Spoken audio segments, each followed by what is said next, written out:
Jangankan harta kami, jangankan anak kami, jangankan suami kami, jangankan rumah kami, jangankan jabatan kami. Inna lillah, diri kami ini pun milik Allah, bukan punya kami. Kalau dia yang punya, apa salahnya dia ambil? Maka ketika harta diambil, salah satu yang membuat manusia kehilangan ketika dia merasa memiliki. Ini punya saya, ini milik saya. Kalau orang sudah terlampau memiliki, maka ketika hilang muncul kekecewaan. Maka jangan pernah merasa memiliki hak mutlak. Ini rumah punya siapa? Rumah punya saya, namanya nama saya. Tapi itu titipan Allah, kapan dia mau diambil. Kalau yang menitipkan mengambil, tempat penitipan barang, kita cuma tukang jaga. Pak, titip helm ya, ya, ini nomornya. Pak, titip mobil ya, ya, ini parkirnya. Pak, titip HP ya, ya, ini. Pak, titip tas ya, ya. Kita cuma penjaga barang titipan. Lalu ketika pemiliknya mengambil, kenapa marah? Orang bukan punya kita kok. Ketika salah sangka, makanya kita ini selalu sering salah sangka. Kita sangka punya kita, padahal bukan punya kita. Makanya ujung surat Al-Baqarah, baca setiap hari. Asar dibaca sekali, subuh dibaca sekali dalam maksurat.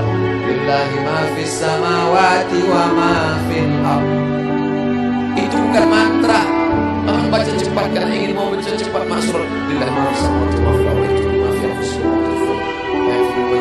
Itu bukan mantra. Kita sedang diingatkan pagi sekali, sore sekali. Lillahi ma fis samawati wa ma fil ardh. Apa yang di langit, apa yang di bumi, lillah, bukan punya kamu. Kenapa?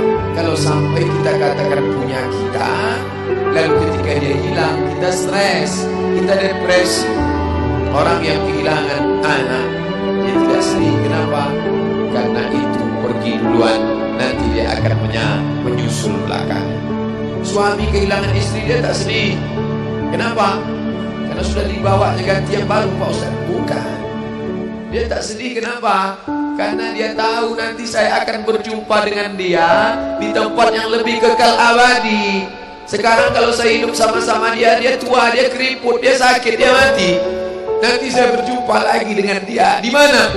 Di tempat kekal abadi yang tak pernah sakit, tak pernah mati. La yadkhulul jannata ajuzun. Nenek-nenek tak masuk surga. Menangislah si nenek tadi begitu jumpa dengan Nabi. Kamu kenapa nangis? Kata Nabi. Ya Rasulullah, aku tersinggung ucapanmu. Kau bilang nenek-nenek tak masuk surga. Kata Nabi, memang tak ada orang tua di surga. Kalau begitu aku tak masuk surga. Kamu masuk. Terus nanti kamu masuk, kamu jadi muda lagi. Orang di surga itu umurnya 30, 33, 30, 31, 32, 33. Kenapa umur itu? Kalau nenek-nenek masuk surga, di dalam surga banyak kenikmatan. Sedang di surga, di dunia dia tak bisa. Pergi hari raya ke rumah orang, makanannya kacang tojin. Umur 70 mau makan apa? Makanya orang masuk surga umur 30, 31, 32, 33. Kenapa? Itulah usia yang bisa menikmati. Oh, jadi maknanya bukan orang tua tak masuk surga. Jadi ketika orang melihat pasangan saya mendahului saya, karena Allah lebih sayang, dia pergi ke tempat yang lebih sayang daripada kita.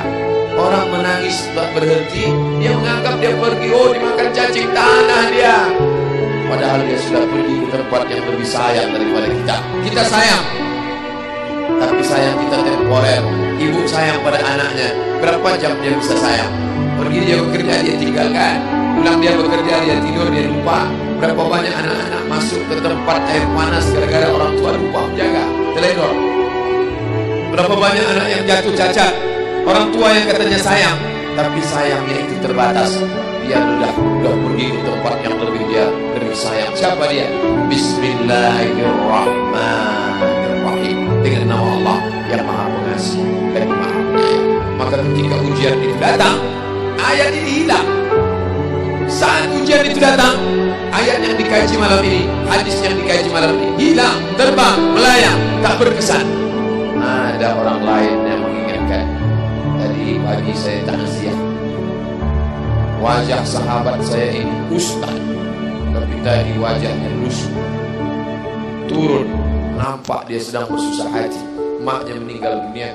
Saya bisikkan ke telinganya satu kalimat, satu ayat, inna lillahi wa inna ilaihi raji'un. Waktu datang, waktu mau pulang saya peluk kuat dia, inna lillahi wa inna ilaihi raji'un. Apa tak tahu dia ayat itu? Tahu, dia ustaz, dia sering menceramahkan ayat itu, dia hafal ayat itu. Kenapa ustaz ingatkan?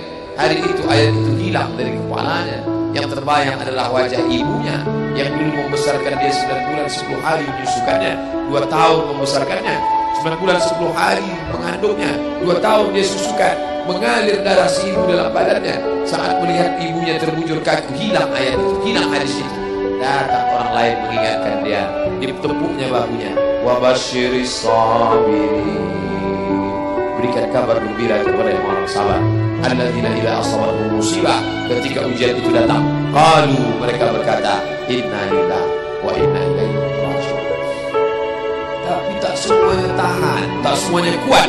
Ketika ujian itu datang, as-sadmatul ula, innamas sabru fi sadmatil ula, pukulan.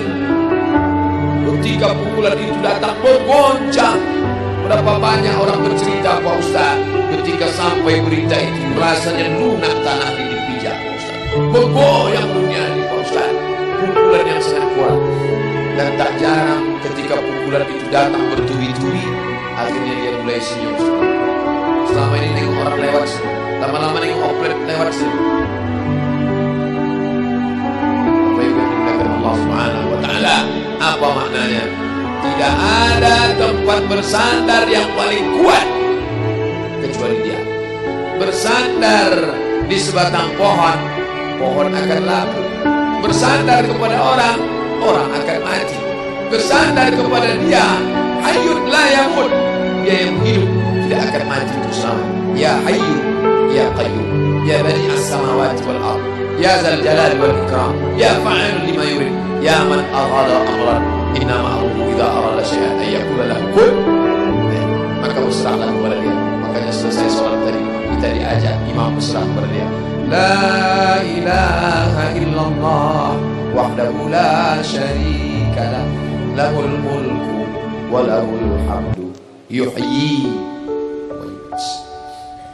4 inilah yang membuat orang kuat. Lahul mulku, kalau kekuasaanmu hilang, jangan kau sedih. Kenapa? Karena yang punya itu dia. Lahul mulku. Kalau kau dulu dipuji-puji orang, jangan kau sedih. Kenapa? Karena yang punya pujian dia. Lahul mulku walahul hamdu. Kalau keluargamu hilang, jangan kau sedih, karena punya dia. Yuhyi wa yumiit.